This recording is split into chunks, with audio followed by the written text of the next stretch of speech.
One of these three men spent 2 weeks in jail for keeping his mouth shut. Number one, what is your name, please? My name is Brian Karam. Number two. My name is Brian Karam. Number three. My name is Brian Karam. Only one of these people is the real Brian Karam and is the only one sworn to tell the truth.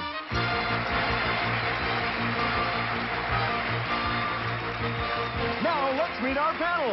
Actor and raconteur Orson Bean. The Emmy Award-winning co-star of Golden Girls, Betty White. Film and television producer David Niven, Jr. And temporarily unable to make her usual grand entrance, our very own Kitty Carlisle.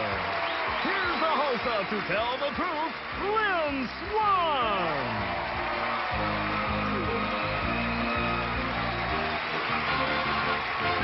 Oh, I love that applause. Well, here we are, another wonderful morning. Good morning, panel. How are you doing? Oh, very well. Let's get right to the story presented by our first team of challengers, all three of whom claim to be Brian Karam. And this is his story. Please read along with me. I, Brian Karam, am a television news reporter. Listen carefully to my story. A policeman was murdered. 2 suspects turned themselves in.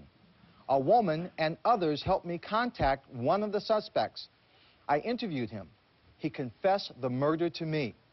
My contact had requested anonymity because she was afraid she would be harmed. When I was asked to reveal my confidential source, as any good reporter would, I refused. I was cited for contempt of court. I appealed the contempt charges, but I was thrown in jail anyway. I was sentenced to 6 months, but the woman came forward and I was released. I lost my precious freedom temporarily, but I was willing to pay that price for exercising my First Amendment rights. Now, I'm back on the job, a freer and wiser reporter. Signed, Brian Karam.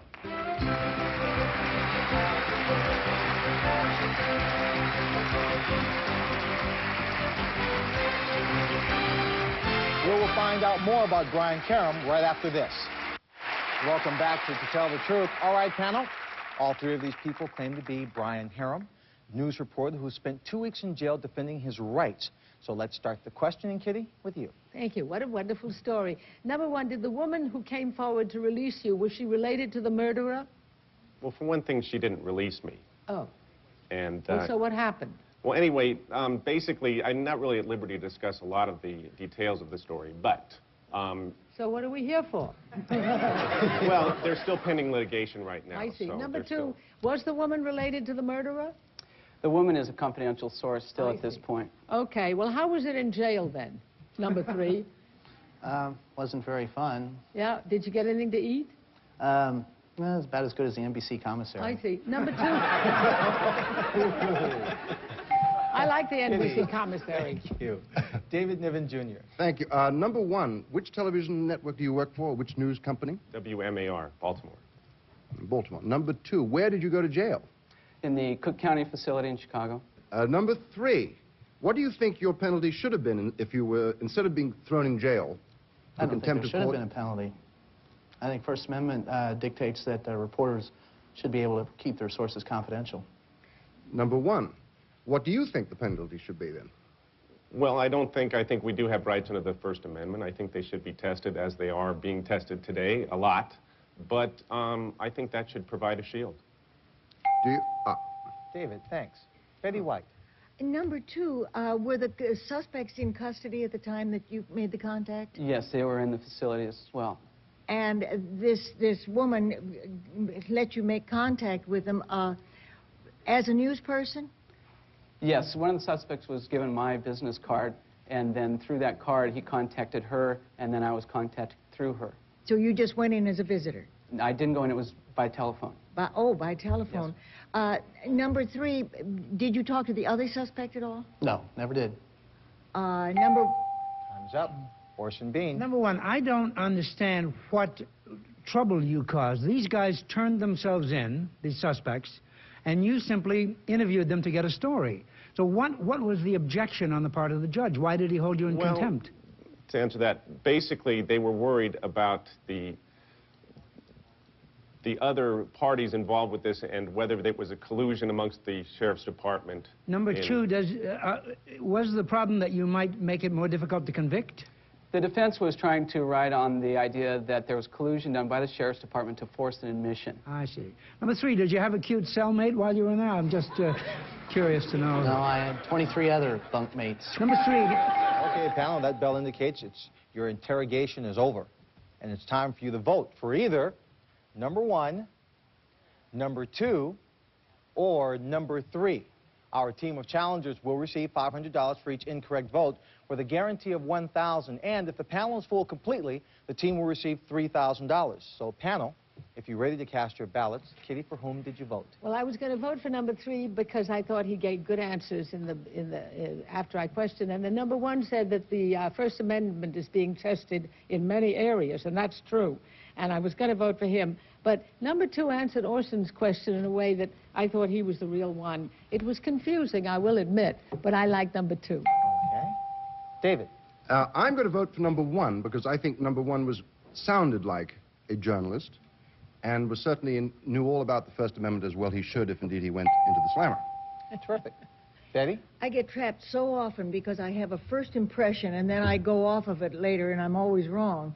But this time, the body language at the top of the show just kind of told me that number 2 was, maybe it's just because his suit's a different color, but I went for number 2. Voting for the different colored suit. Orson? I voted for number 3 because of the NBC commissary joke. That's a kind of a joke that a person, and Carson makes those jokes, a professional would make those jokes. A journalist will make a wisecrack about the food. Well, with all the votes in, we have a single vote for number 1, 2 votes for number 2, and a single vote for number 3. Now it's time to find out who the real news reporter is. Will the real Brian Karem please stand up?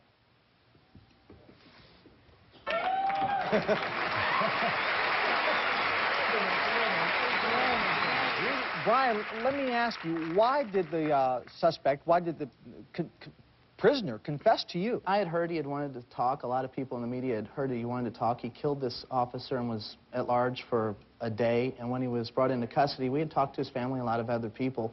And I had passed my business card and some notes around to several people. And he called me at 7 o'clock one night at KMOL TV, and we talked to him for about 20 minutes. And he confessed, but said that the officer was acting rather strangely. Turned out the officer was speedballing at the time of his death. Well, let's meet the rest of the other imposters, or not the other imposters, your imposters. Number 1, what's your name and what do you do? Yeah, my name is Tony Payroll. I'm a CPA and partner with the firm of Tanner, Main, Stain, and Hoffer. Okay. Number 2, your name and what do you do? My name is Dan Kinney, and I'm a flight attendant for American Airlines. Terrific. Terrific. Well, there were 3 incorrect votes at $500 a vote. Your team will receive $1,500. Thank you very much for playing on To Tell the Truth. We'll be right back with a young man whose dog changed his life right after this. Welcome back to Tell the Truth.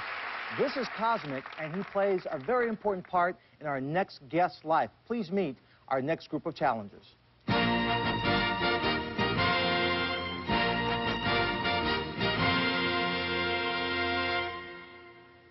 Number 1, what is your name, please? My name is Travis Stout.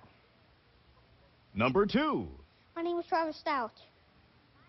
Number 3. My name is Travis Stout. We'd like to thank our Brian Karems for bringing our our Travis Stouts out. Panel, it's up to you to locate the real Travis Stout, and here's his story. Please, read along with me. I, Travis Stout, have the best dog in the world. You see, I'm disabled. I have a rare muscular imbalance which affects all my limbs. Last year, an organization called Canine Companions for Independence gave me Cosmic. She's a yellow Labrador Retriever, and she's now my arms and legs. She helps me get up when I fall, pick up things when that I drop, return library books, turns on the light switch, tucks me in bed, and even opens the refrigerator when I'm hungry. These are all the things I couldn't do for myself. I always had to ask someone to help me. Cosmic knows 89 commands and has just been named Service Dog of the Year. I'm real proud of her, and guess what? Cosmic and I were invited to the White House. Signed, Travis Stout.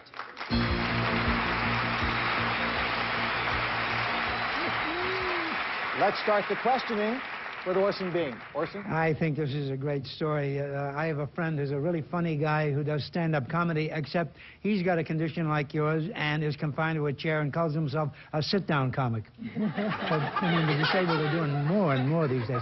Number one, when your dog goes to the refrigerator to get food for you, does he ever eat it on the way? No, not normally. He just hands it to me right away. Number two, do you feel that he has a sense of pride that he's able to do these things? Yeah, I think so. What was the moment when you really knew that the dog was going to do what he was going to do for you? Can you remember? Well, I think it was last Saturday or something. Last Saturday? I don't know. All right. Well, That's it. Time's up. Betty? Number one, you were invited to the White House. Did you go? yes, I've gone. I went last summer. Number one, did you see Millie? No. Number two, did you go to the White House? Yes, not exactly inside. It was on the south lawn. Did you meet the president? Yeah. He was writing this new bill to for helping people that are disabled. Good. And good for you for being there. Number three, did you meet Mrs. Bush? No, I did not. Well, that's why you didn't meet Millie, because Millie never leaves her side. Millie's her Springer Spaniel. Number one. Thank you, Betty. Thank you. David. Thank you. Number one, in view of the fact that your dog has 89 commands, does it help you with your homework? No. God, I was looking for somebody to help me with mine. Number two, what is the most interesting thing that your dog does for you? Opens the refrigerator. And brings you what is your favorite thing in the refrigerator? Food. Food. Okay. Number three, on the assumption that you like Coca-Cola, can your dog open the Coca-Cola can? No, she cannot. I have to get my mom to help me with that. Okay. Thank you, David. Kitty. Number one, I know that your dog, Cosmic, is very bright and knows all these commands, but how long did it take you to learn all these commands? About 2 weeks. And number two, who was it who helped you to train your dog along with yourself? My mom. And number three, when you go to bed at night, how does she tuck you in?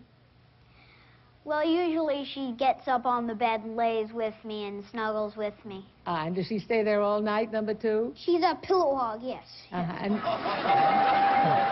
you, Kitty. Well, panel, the time's up for the questions. Now it's time to vote for either number one, number two, or number three. Orson, we'll start with you. Well, there's two great liars up there, I'm sorry to say. Terrible things, I have to admit. I voted for number two because he said that the thing that he likes best for the dog to bring him out of the refrigerator is food. And some of the terrible things that are growing in my refrigerator, I wouldn't want being brought to me either. Betty. First of all, I have to say I am so thrilled to see this spot on for Canine Companions for Independence. I knew the very first dog that was ever trained for that, Abdul, belongs to Carrie Knaus, and Abdul was a black lab retriever who started all these dogs, and I'm so proud of Cosmic and all of them. I voted because he wasn't going to look at that dog and have that dog. Neither one of them copped out at all. The dog hasn't looked at anybody. I voted for number one. David. Well, I voted for number two because I figured that number two would know that the dog was a pillow hog, and I thought that was the best way of describing this wonderful dog. Strong clue. Strong clue. Kitty. Well, I tell you, they're all so good. I had to vote for number three. Terrific. Well, the ballots are all in. 1 vote for number one, 2 votes for number two, and a single vote for number three. Now it's time to find out who the real master of Cosmic is. And to do that, we're going to have them call, and he is going to spot. She is going to spot a real Travis Stout.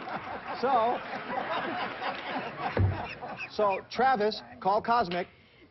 Cosmic, Cosmic, come here. Go this way. Cosmic, Go straight. Come here, Cosmic. I want you to go straight. Come here, Cosmic. Go that way, Cosmic. Come here. Come here, No. Cosmic. Come here. Come here. No. Cosmic. Come on. Over here. Yap. Travis Stout.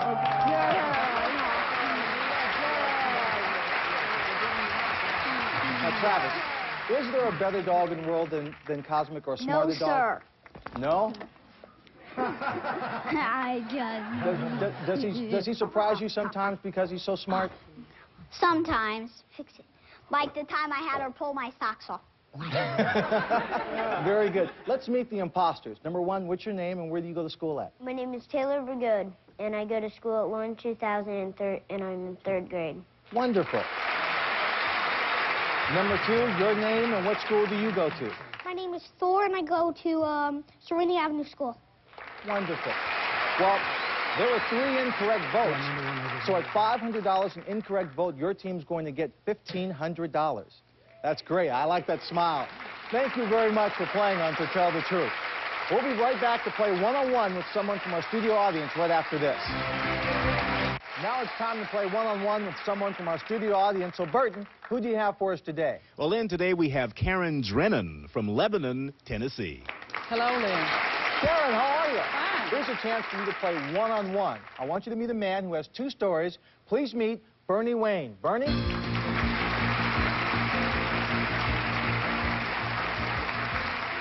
Now, Karen, Bernie's going to tell you 2 stories, one of which is the truth. Now, if you spot that true story, you'll win $500. So, Bernie, what's your first story? I wrote a song made famous by Bert Parks. It's called There She Is, Miss America. Now, that may or may not be the truth, so listen to a second story. I'm called Mr. Car Wash. I built the world's first automated car wash 35 years ago. Okay, panel, it's up to you to help Karen win $500. 1 question for each subject. And we'll start with the song, Kitty. Oh, good. It's fascinating. How long has There She Is, Miss America been the theme song of the pageant? Since 1955. Okay. David. How much royalty do they pay you every time it's played on Miss America? Well, they pay it different ways. One, they pay me for the reason for playing the song, cost for the session itself, for playing Miss America pageant, and 2 for royalties, too, on the air. Betty. Did they ask you to write a song for the pageant? No, I wrote it on speculation. Went down there. They turned it down the first time.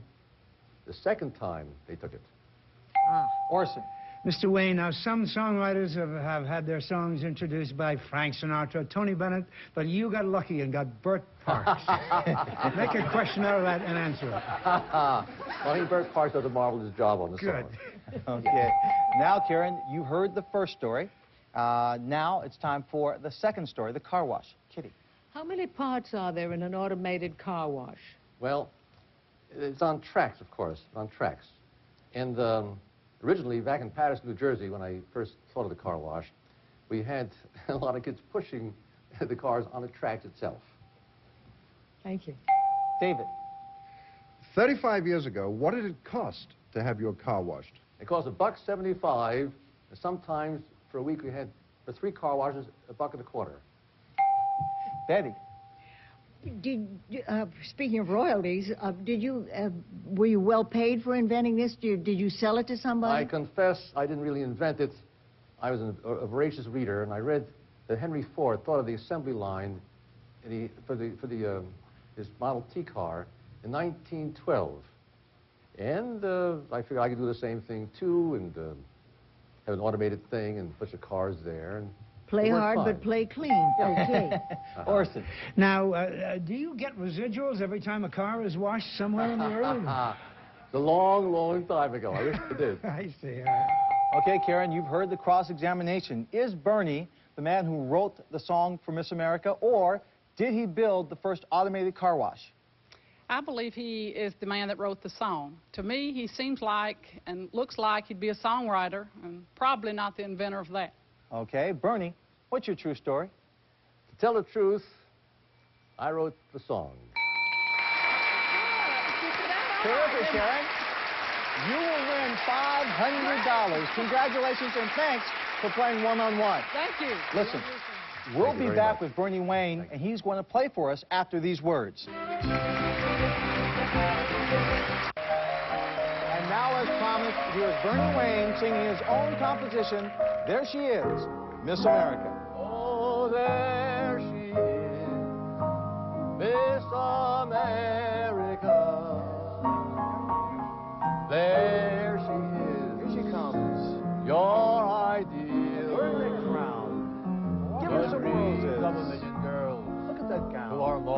pretty can come true in Atlantic City, for she may turn out to be the queen of femininity. There she is, Miss America.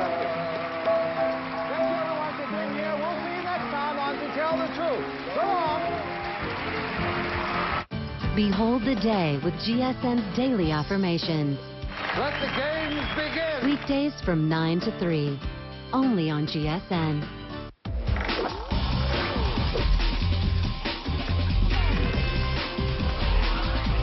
GSN.